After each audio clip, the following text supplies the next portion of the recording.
Welcome to the Rhythms of Focus podcast for wandering minds who are tired of feeling that they have to force themselves to make things happen. Maybe know that when things line up well, that tendency to wander actually becomes a powerful wave of focus. I'm Dr. Kourosh Dini, fellow wandering mind. It wasn't that long ago that I struggled to make things happen, whether it was to remember when to pay a bill, do things over time, or look at a list without feeling repulsed.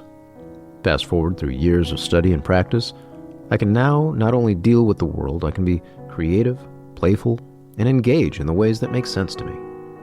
I can be a doctor, musician, father, still play games in the evenings. I've created this podcast to share these ideas so you can do the same, hopefully with a lot less of the troubles I needed to go through to get here. Whether you have ADHD, deal with anxiety, or just suffer from a powerfully creative spirit, I invite you to join me in this weekly podcast to start finding your own way to a calmer, more intuitive space. Please note, I'm not functioning as your doctor, psychiatrist, psychoanalyst, therapist, or otherwise. This is here for education, if not entertainment, and I do hope you enjoy it.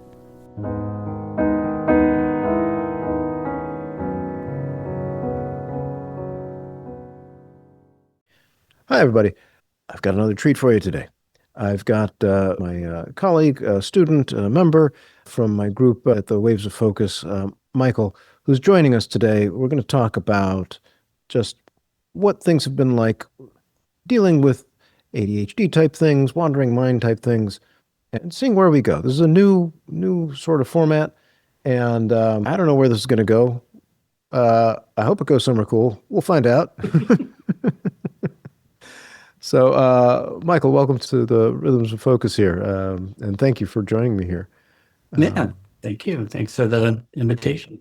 Totally. Tell me, the story of wandering mind, ADHD, is as much as there are commonalities for people. There's so much of a distinctive, quality to each individual person. How something comes to mind, how they've had to deal with things growing up, all of that.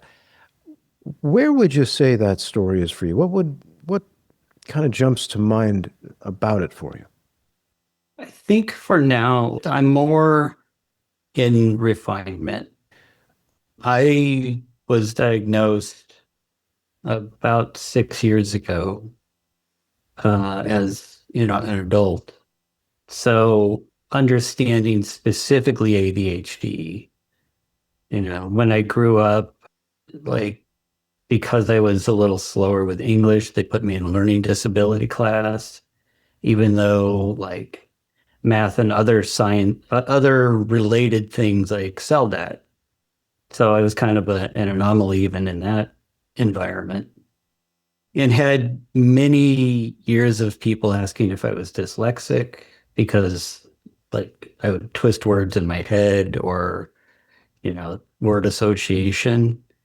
And it wasn't until I heard somebody speaking about their issues and struggles with ADHD that I started thinking, that seems more in line with what's going on with me, and started investigating it. And through How to ADHD, Jessie, forgot her last name offhand, her YouTube channel, the stuff that you started doing, Waves of Focus, which was kind of a nice tie-in. I was familiar with your earlier work with OmniFocus and Devin Think, so it was right there. And then Jesse Anderson's book, some of the other books out there, just kind of exploring what other people have as struggles, habits, issues, and identifying the multifaceted aspect of ADHD and what aspects are more prominent with me. I think I've got a kind of a clear picture of some of the primary issues that I deal with, and in some cases, tools in order to deal with them. Like many, I think, RSD is an issue, but I know, because I know it's related to ADHD, if I feel that anger energy rising up, I can usually circumvent it and pause beforehand And if I do get to the point that I'm triggered, I'm conscious enough to know that it's a trigger to let somebody know, it's like, hey, I'm triggered at the moment. Here's kind of some of the history behind it. If you give me a moment, I'll be fine. But if you keep pushing, I won't. It's just like, and if I'm tired, that filter is certainly much shorter, but I'm pretty good about keeping aware of that, knowing that something's coming up, you know. So I live in New York, and we were out walking around the other day, and just like the crowd, the traffic, and all of that kind of raising anxiety, and it was just like, okay, I think it's time to just put on some headphones and create another environment for myself. You know? Yeah. So, So something about the diagnosis, but more importantly, perhaps than the diagnosis, is the community, is what I hear. Like you hear people having these sorts of struggles that you're dealing with, and something about that helped you kind of form an awareness with yourself. Like, I can pick up that. Oh, I recognize this. Like the fuse that you're talking about, that sort of yeah. with the RSD, the rejection sensitivity dysphoria And to clarify, the fuse is like only a portion of it. Most of it is distractibility, focus, absorbing something else. If I'm engaged in something and I get interrupted, it's like jarring because it's such a deep focus a lot of times. Not in the sense of Cal Newport's deep focus, deep work, but, or it was, forget the other person, but more just that I'm intently directed in that direction. And then so anything outside of that is shocking to the system. sometimes I'll think of it as it's a powerful momentum. It's like you're a train running, or a boat running. Like it's hard to. A comment from Hallowell, I think, was said, it's a Ferrari strength engine with bicycle strength brakes, and Yeah. I'll further it towards. I think there's no brakes. It's a boat on the water. Like Yeah. there's transition. There's Yeah. there's My wife texted me today because she was having some uh, issues. It's like the server went down at work kind of thing. And she's like, I think my Ferrari crashed. ah. Which is like, I'll laugh out of that. So, So I like the way you described it at the very beginning. I'm in this phase of refinement, and I'm curious, what do you mean by that? Like, what is the refinement?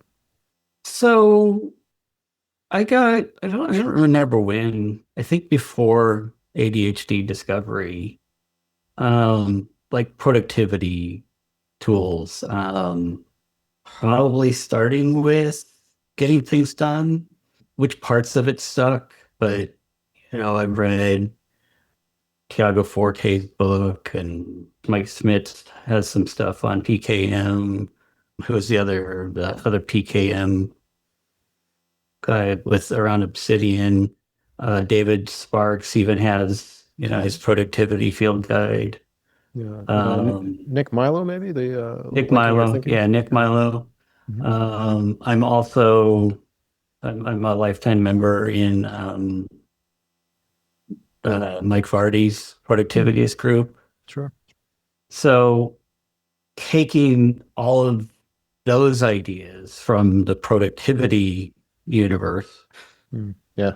incorporating it with the ADHD issues and what works best. And in some ways, true to ADHD, I kind of hop between them, Oh yeah. the different methodologies, sometimes successfully, sometimes unsuccessfully. Mm. But I think that creates the novelty. Mm. But I also I've realized the last 6 months or so that I need to refine that even more and be less tangential in some of the approaches, Mm. and narrow down, like, this particular tool is where I keep notes on X. This is where I keep tasks related to those notes. Pen and paper is big part of my workflow.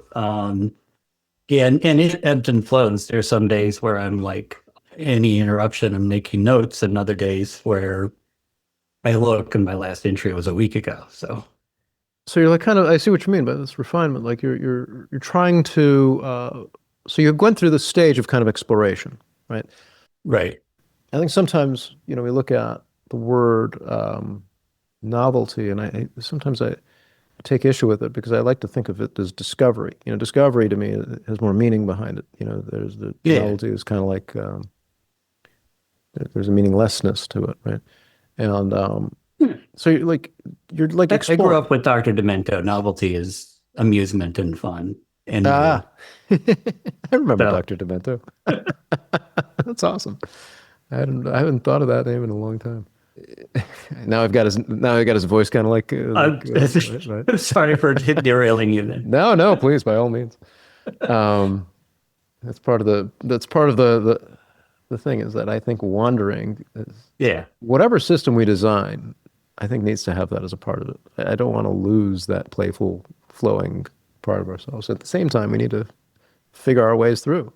And even at least my interpretation of some of the waves of focus, Yeah. you've got, your anchor list, you've got, which is kind of your now, what am I working on? And if you're not looking at that, you can also look at your honor guide. And, so maybe you don't need the anchor list because you've got the honor guide. And maybe you forget the honor guide because you can't even think about that at the moment. Yeah. So even within what I've seen in the system, you've got those variables that kind of say, okay, here's your 2 or 3 places that you can look for what you need to be doing right now. Mm-hmm. I'm thinking about what you were just describing, going back to you're trying to consolidate, refine, and bring things down. I'm thinking there's probably a way that we can think that through, and I'm curious how you've been experimenting with that, and then I'm wondering maybe we can even try. Maybe I can make a suggestion or two if I can be helpful in any way. And for a while, and I think heavily influenced with Carl Pauline, not to be name dropping the entire episode, but these are people who have inspired things. Yeah, yeah. I switched to Todoist for a while, partially because Todoist had an Obsidian plugin, so you could see your list when you're in Obsidian. Mm-hmm. But Obsidian for me lately is become more reference and notes from online courses. So I have my notes and thoughts from going through waves of focus, going through, productivity stuff with Vardy or Sparky, Max Sparky, or notes from work, like this is how you do X, Y, and Z with the tools that we use at work. So it's not where I'm actively looking for tasks. It's where I'm writing thoughts and saying, okay, I know I wrote something on this. Let's go reference it to figure out what I'm doing, because maybe it's something I only do every 6 months or so. So has developed the feeling of Obsidian for you is like this is where my notes are for these courses. This is kind of like that's what that's about. Right. All right. And then I switched back to OmniFocus for tasks. OmniFocus holds a special place in the heart. I remember Kinkless GTD when it came out and latching onto that, and then he was eventually absorbed in, and OmniFocus came with it, and heavily influenced from, I forgot the guy's name, and Merlin Mann had his 2 cents in share with 43 folders. And, I think OmniFocus 4, when it first came out, had a few hiccups here and there, but I think they've kind of ironed it out and it's become a polished product again. But the key thing for me with OmniFocus is perspectives. Mm-hmm. So similar to, honor guide versus anchor versus whatever, I can create a perspective that either focuses on certain things based upon my state of being, state of mind. And if I've tagged things well, which isn't always, that's an effort in and of itself, but I can narrow the focus based upon either am I working on something personal? Am I working on work? Do I have higher energy, lower energy? Do I just want to feel like I can knock something out? So there's versatility within that in and of itself, that some other tools don't have. I'm quite biased. I've been I think married to the tool since KGTD and all that time. I think it was Yeah. maybe Ethan So Schoonover. it's not there yet, but I know I've had it there when I was using it in OmniFocus 3, and I'm kind of rebuilding it because I recently switched back from Todoist. So, but that versatility works well for me. Yeah, I think one of the things that you mentioned, and coming back to it, is this going from one system to another, right? That's I think something Yeah. that a lot of people kind of struggle with. And so I made this comment about discovery versus novelty, and Yeah. you're always kind of searching. When is that? When is it too much? When are you setting? Always retooling and retooling in order to try to make things better and all that sort of thing. I think one of the things that I think we get in trouble with is two things. One is that we start to doubt ourselves, right? I don't know if this is right. I don't know if that's right, and and it's not like we can ignore the doubt. It's not like we can pretend the doubt doesn't exist. Doubt's an emotion, and arguing Right. with emotions is pretty darn useless. The belief otherwise basically keeps me in business. But the the uh, the other side of it is I guess the flip side of doubt, which is trust. This developing belief that something will keep doing what it's been doing, so we can rely on it.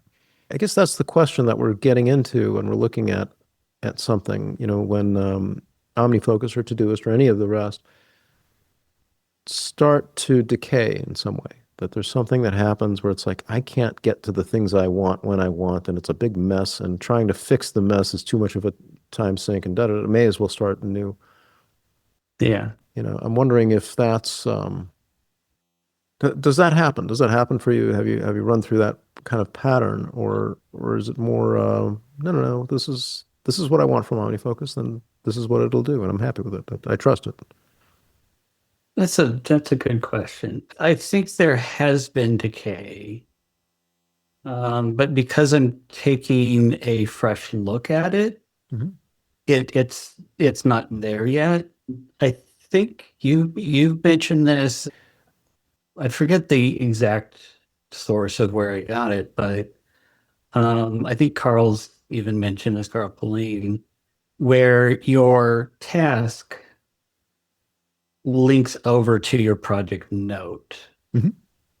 And that's helpful when you're looking at it. So you don't see 100 tasks, you see like 20, you know, give or take. I think so. Work uses Jira, and I've got the Jira automation to synchronize Jira into OmniFocus.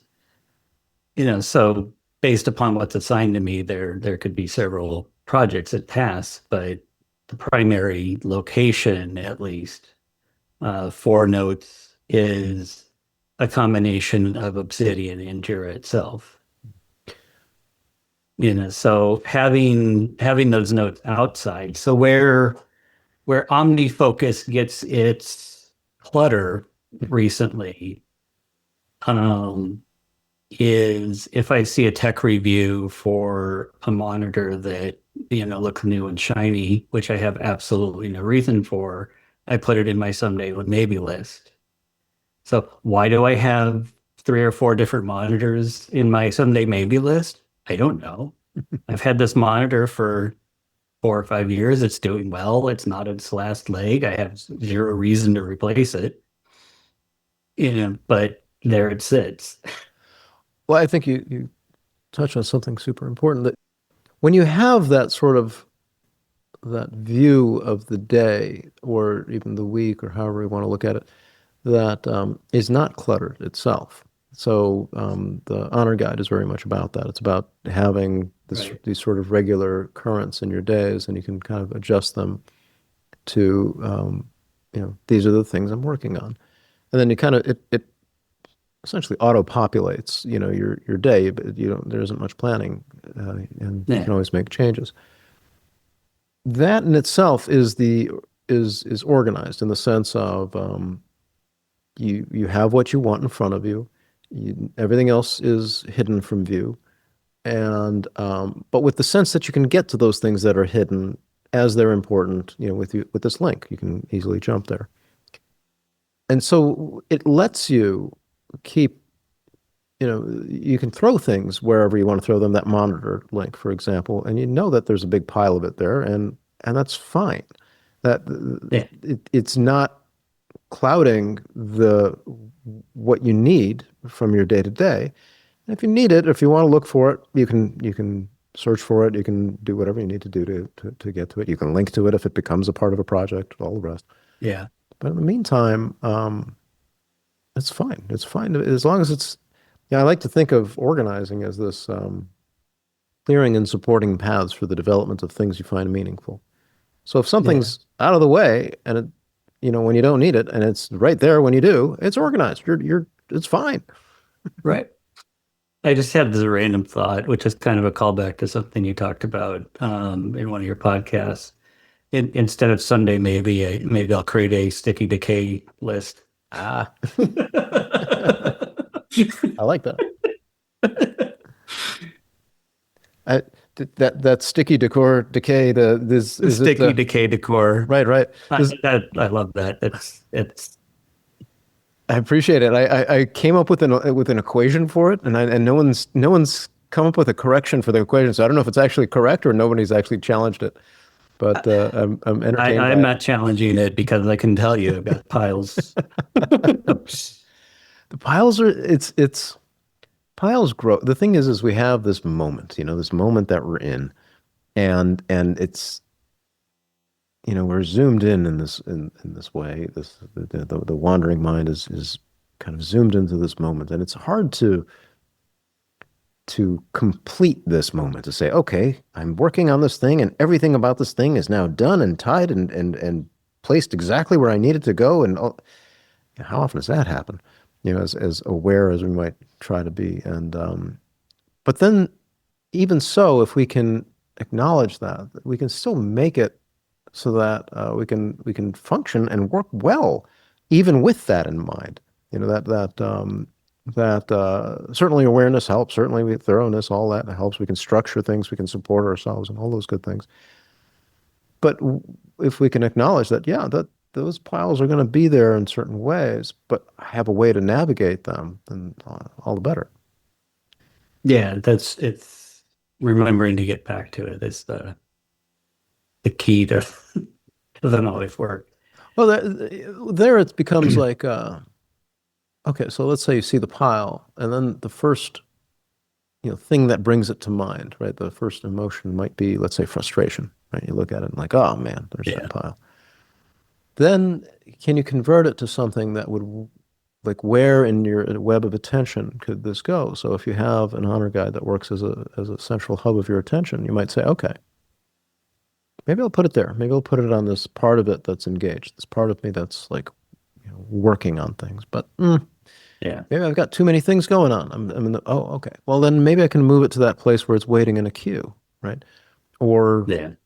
so that becomes a horizon, or maybe it goes to the even further out on the horizon that I might review periodically or something. But it becomes, when you have that central node that you visit daily, that you come back to daily, then it's no longer that you're letting that pile drift off and just be this thing that'll come back to you once again with frustration, and that doubles down on the frustration because now, oh man, it's another thing I forgot yet again. Yeah. Now it has a place. Now it has a place within your attention web, and you're like, okay, I will get there when I get there, and I know where it is. And if I don't get there, it's not because I've failed it. It's because this is the realm within which I can work. These are the limitations that exist, and it's not about not trying hard enough or anything along those lines. Just that's the nature of reality. Yeah. But it's interesting too, like why things get stuck. Sometimes you're stuck because you need to order something and like you need a part to finish it. Sometimes you're stuck because you don't know really what the next step is, or or the next step is to educate yourself on something. And then you're stuck because it's like, oh, I don't have the energy to learn something right now, or I don't have the time that it takes in order to do that. How do you address that nowadays? Like, what would you how would you approach that? Um, it kind of depends on context. There's aspects of what I do with work that I know other people know it better. Mm. So even if I'm the one on call, I'm like, okay, this area of work, I'll let you take care of it because it's not my expertise. Even though it may be my responsibility at that particular day because I'm on call to give an answer to it. But my answer is basically going to be talk to Joe, talk to so and so, and it's like, so sometimes it's easier, especially Slack. It's like, okay, this is relevant to something else. So see it and get to it. So for better or worse, sometimes it's just ignore it. But if it's something, personal, having a spouse is nice because maybe it's something they want to take on. Maybe it's something you can work on together. Or I use the app called DUE, and I have it sync to a shared reminders list, which is it's called Honeydew. So my wife periodically will add something to Honeydew, add a time to it, date or time to it, which then syncs to Do, which then Do is the one reminding me to do something, not my wife reminding me to do something. So it Interesting. removes any tension. She doesn't have to think about it anymore. It's there. Because a lot of times it's like, hey, can you take care of this while I'm at work? Yeah. So sometime in the afternoon, I'll get that reminder. And before she gets home, I go, okay, I can take care of, empty the dishwasher or whatever that thing is. Interesting. Um, That's a neat. So it removes her from needing to be like this taskmaster. So it's not like she says, "Hey, go do that thing," and now right. you're stuck having to remember it or say "not now" and then send it back to her, who has to kind of remind you over and over. It just skips all that. Right. It skips all of that. So I don't have the now anxiety Hmm. of the request, Yeah. and I don't have the not now forgetfulness. Can you can you reschedule? Let's say it comes in, the due item comes Yeah. in. You can reschedule it to okay, maybe this afternoon or Yeah. something. If Yeah. she said it for noon, I'm like, I've got meetings until 3. I can go ahead and reschedule it till 3 o'clock. Oh, neat. The main thing is that it's done that day, Yeah. Yeah. you know. Neat. So So it's the honeydew and do you've kind of combined in some way. it You've could combine that too because Do's a single user application. yeah. Reminders we have shared between us Yeah. through iCloud. Hmm. So she can add to that honeydew list, which then syncs to Do. Interesting. Okay. I'll have to look that So, up. because reminders isn't as great at like constantly reminding you. Right. Yeah. And Do, my default is every 5 minutes. So and there's times when I look at it, I'm like, oh, that's been going off for 10 minutes. You know? Yeah. Do is much gentler. It's just like that little ding or something like that. It's Yeah, like, could be like 5 seconds or whatever. right. And then it'll be quiet for 5 minutes while you kind of think through. It's about managing the that momentum that you're in rather than having to Yeah. argue with the thing. And Yeah. And I use Do for things that have to be done, yeah. Okay. So So you like reserve it for that. Yeah. I reserve it for that. So I've got daily reminder at 8:30 to take my medication. Hmm. it may be an hour later that I finally take it, but um, I've got that. I've got, I think I have in there, which is coming up in another year or so, like renew my passport. It may only be 5 years, but it's like it's there in that system that a few months before it, probably 6 months before it expires, I've got a reminder that I need to start doing that. Okay. Yeah. Interesting. I do a weekly review. I'm part of a accountability/mastermind group, and every Monday morning we get together. So every Sunday I've got to do a reminder to review my week and prepare for that, because it has to be done. In that sense. And you also, so it's interesting, you've got a couple of synchronizations. One is this Do Honeydew. The other one is Jira and Ami folks. I don't know much about Jira at all. But it seems like another way in which you can have the sort of outside demands, outside worlds, saying, hey, this is a good idea. And then like having it integrate with like your own personal system. Yeah. Neat. Yeah, which is part of the exploration with Todoist, because Todoist had that Obsidian plugin. Yeah, So when I was doing more with Obsidian, trying to say, is this a good task daily reminder sort of system? Yeah. I still have the Jira plugin for Obsidian. I've got a page there primarily because I can click on a Jira link and create a note from it. So if I need to create my own notes before I formulate them and put them on the ticket or write up, any sort of other documentation, I can do that within my system, hash it out, polish it up a bit, and then publish it. Neat. Do you have any current experiments you're working on? Things that you're trying to figure out? Not as much.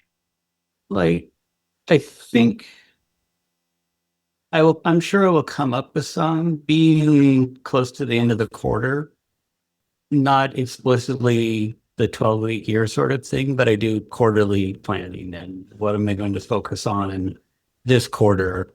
Because,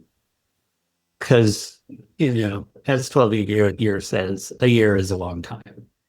12 months from now, I don't know what I'm going to be doing, per se. High level, you might know some things, but like detail, what do I need to move, work forward? What do I need to do to shift my life? It's so far out there that it's like, it might as well be 10 years, in some ways. So quarterly, I can say, okay, I'm not that close to retirement, maybe 7 to 10 years, depending upon timing.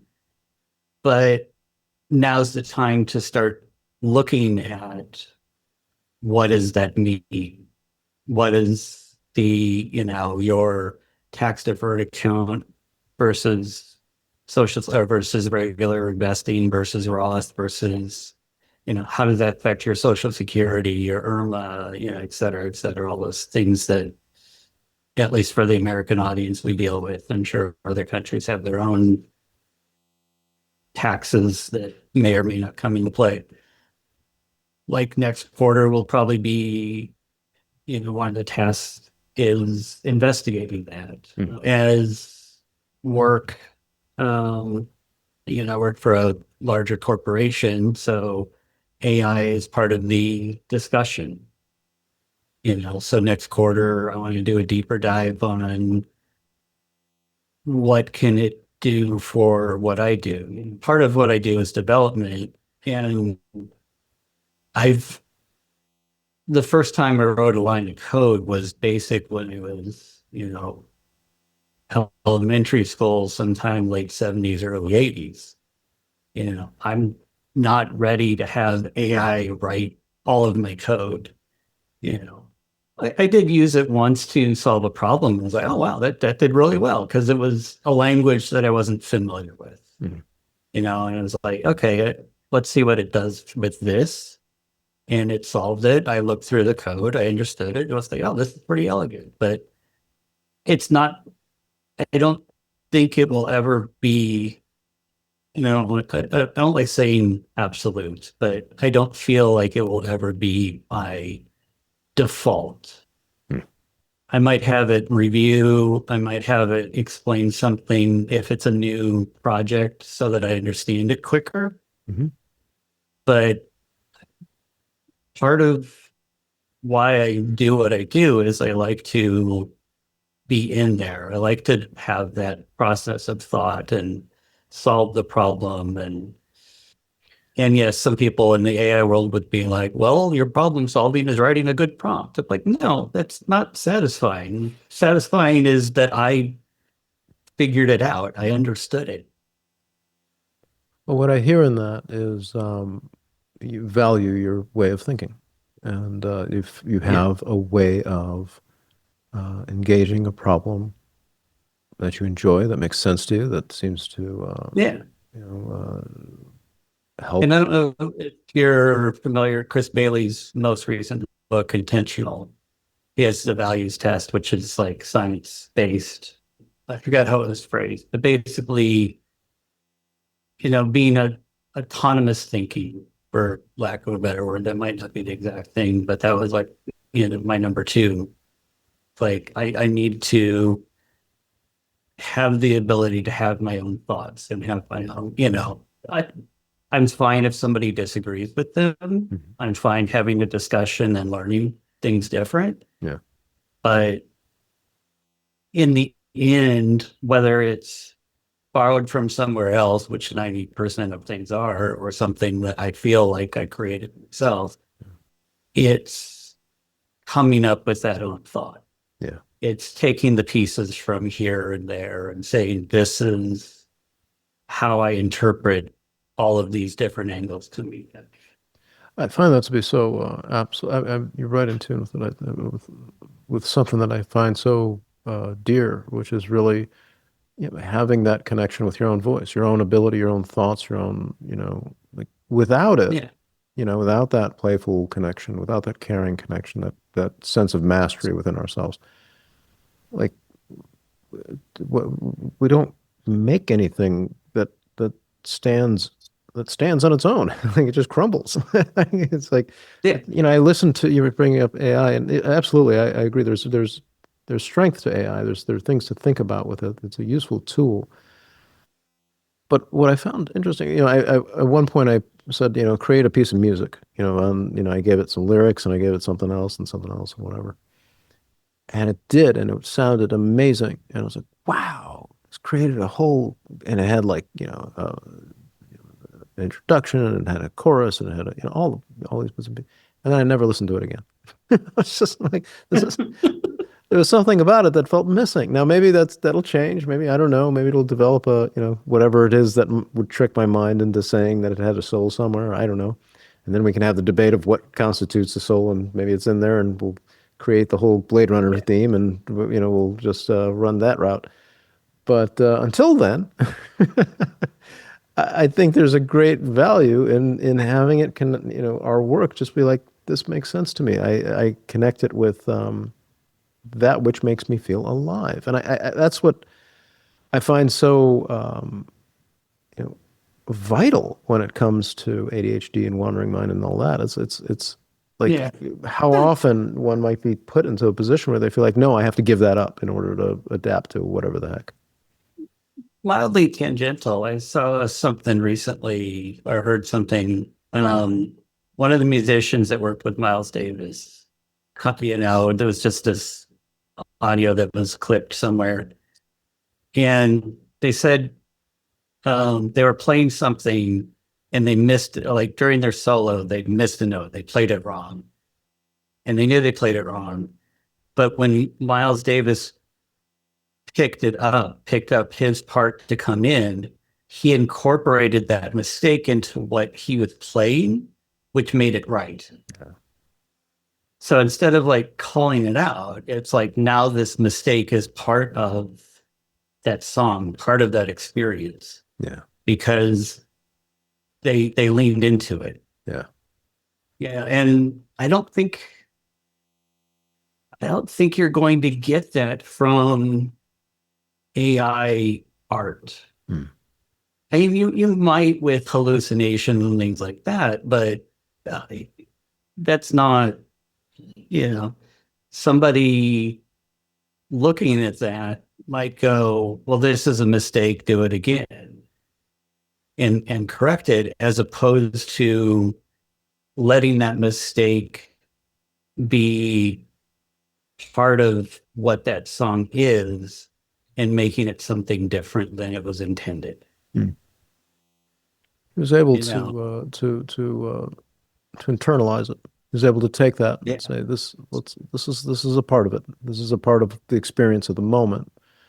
right. And let's go with that. And you know, I'm not a huge jazz aficionado or anything, but that's kind of what jazz is. Hmm.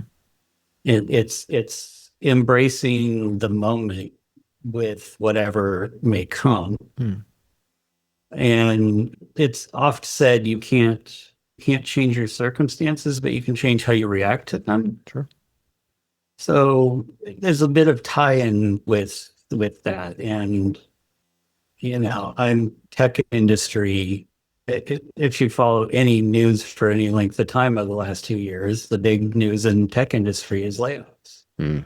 It's constantly over my head of like, is what I'm doing like going to matter 6 months from now? Hmm. You know, I'm replaceable. I know that. I like what I'm doing. I don't want to be laid off, but if that comes in, how am I going to deal with that? Which in some ways is also part of the tying back, part of the looking into taxes and retirement. Do I have enough saved? You know, when can I retire from the lifestyle that I'd like to do? You know, if I get laid off and I don't find another job, am I going to be okay? Kind of questions. Mhm. You know, and the short answer is, well, if we're not living in New York, maybe. Hmm. And I think a lot of that, it sounds trite, but age and experience kind of helps mold that for you into being less reactionary. Um, and perhaps even some of, you know, the ways of focus, like with the visit, you know, before you do a visit, you pause, Yeah.